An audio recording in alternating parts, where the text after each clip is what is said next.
Hi, I'm Jeff Hirsch here at the Money Show with Shawn Howell. He's the co-founder of, is it ProMarketAdvisors.com? Yes, ProMarketAdvisors.com. Very experienced options, futures, derivatives trader, and now he's educating people. And one of the things you're talking about is not your father's coverage call, it's diagonal spreads, correct?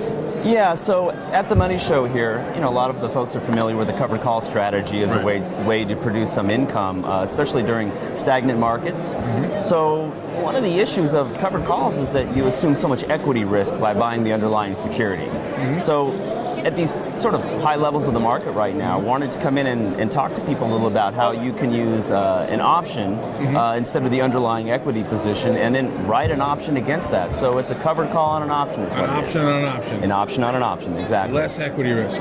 Less equity risk because you're buying an option that goes out, maybe 6 months, 9 months, 12 months, even a couple of years. Okay, so that like becomes a leap. Like a leap, exactly, or even a super leap's out 2 or 3 years. Okay. So you've got that acting very much like the underlying stock position, so it's a covered position is what it is. Interesting. So give us an example of, an interesting diagonal spread that you've come across recently that you put into play, or something that somebody could look at going forward. Well, so one of the things about doing a covered call or doing a diagonal spread is that you're not so much concerned about it going up as much as you're concerned about it not going down. Because you can make money on a covered call or a diagonal if it goes up or if it goes sideways. So by focusing on something that I believe would not go down, like let's say for example gold, like the gold ETF GLD. Right. So that's one that I have a diagonal on right now. Why don't you think gold's going down? I think there's too much political uncertainty, too much political instability, economic instability in Europe, in Asia, so on and so forth, and in the Russia.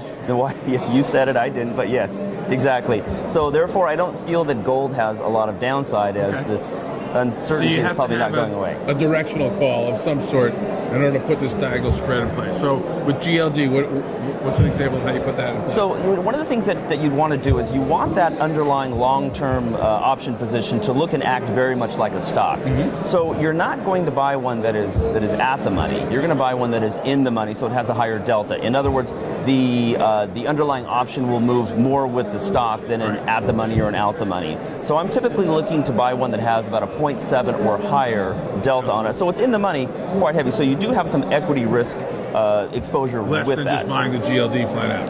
Yeah, absolutely. Oh, by far, maybe a tenth of the risk. Excellent. So you're buying a leap on the GLD? Buying a leap on the GLD, and then the idea is that you're going to sell short amounts of time on the out the money option. So you may sell the 0.25 delta, and you may use a weekly option. So you're generating very short spurts of income from it.